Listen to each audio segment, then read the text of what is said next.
कभी ऐसा हुआ है कि कोई इंग्लिश शब्द पढ़ा कुछ और हो और बोलने पर वो बिल्कुल अलग सुनाई दे? अगर हाँ, तो ऐसा सिर्फ आपके साथ नहीं होता।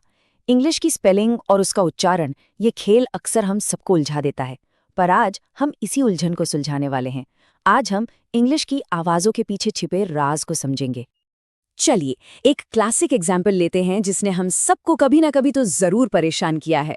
जरा देखिए, टफ, दो, थ्रू, तीनों में OUGH कॉमन है, पर आवाजें हैं अफ, ओ और ऊ। मतलब स्पेलिंग एक, लेकिन साउंड्स तीन, अलग अलग। आखिर ऐसा है क्यों? बस इसी गुत्थी को आज हम सुलझाएंगे। अगर हम सिर्फ टफ और दो को ही देखें तो ये फर्क और भी साफ हो जाता है। एक तरफ है टफ, जिसमें अफ की आवाज है, और दूसरी तरफ है दो, जिसमें एक नरम ओ की आवाज है।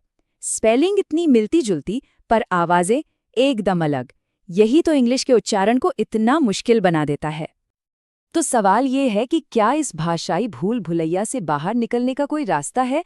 जी हाँ, बिल्कुल है। और उस रास्ते का नाम है IPA, यानी इंटरनेशनल फोनेटिक अल्फाबेट। ये आवाज़ों को समझने का एक साइंटिफिक और एकदम सटीक तरीका है। तो ये IPA आखिर है क्या चीज़?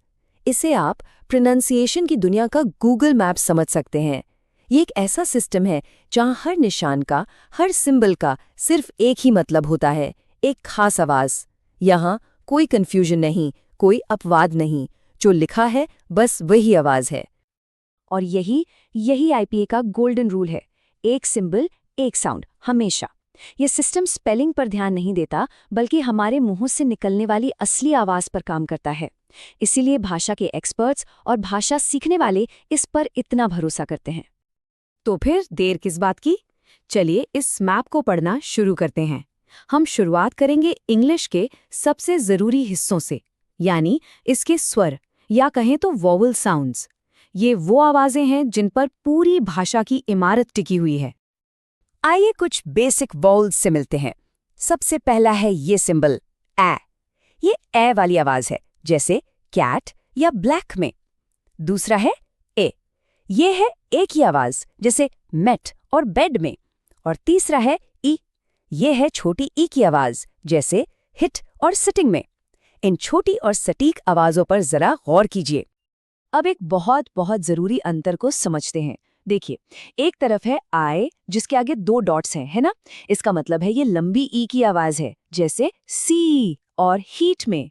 और दूसरी तरफ है ए, जो छोटी ई की आवाज़ है, जैसा हिट और सिटिंग में। ज़रा सुनिए, ई और ए, बस इसी लंबाई के फर्क से पूरा मतलब बदल जाता है। चलिए कुछ और स्वरों से दोस्ती करते हैं। ये सिंबल है ओ, जो ओ की तरह है, जैसे हॉट और रॉक में। फिर आता है अ। ये हल्की अ की आवाज़ है, जैसे कप और लक में। और आखिर में है ऊ। ये छोटे ऊ की आवाज़ है, जैसा पुट या कुड में। हर सिंबल की अपनी एक अलग पहचान, अपनी एक अलग आवाज़ है। अब आते हैं लंबी वावल साउंड्स पर। IPA में इनकी पहचान होती है सिंबल के आगे लगी दो बिंदियों से, जैसे आ। ये आ की लंबी आवाज़ है, आम या फादर में। फिर है ओ, यानी लंबी ओ की आवाज़, जैसे कॉल या फोर में।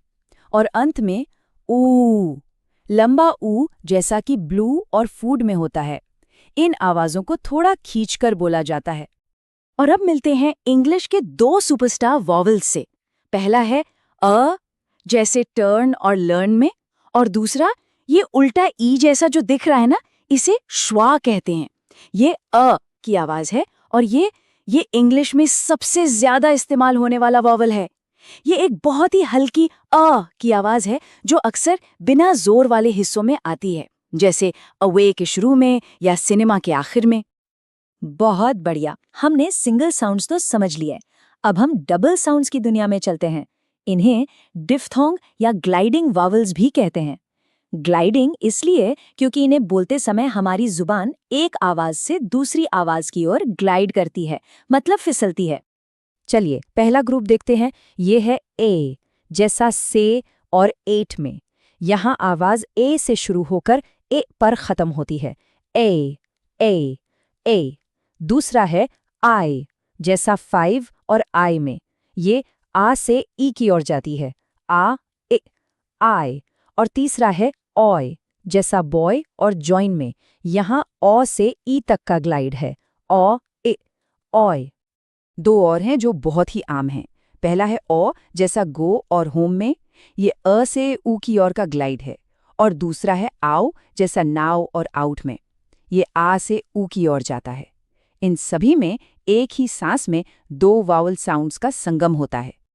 और ये लीजिए, ये है इंग्लिश के सभी वावल साउंड्स का पूरा मैप। अब जब हमने इसके अलग अलग हिस्सों को समझ लिया है, तो ये चार्ट सिर्फ अजीब से निशानों का झुंड नहीं, बल्कि आवाज़ों का एक बहुत ही लॉजिकल और सुंदर सिस्टम दिखाई देता है।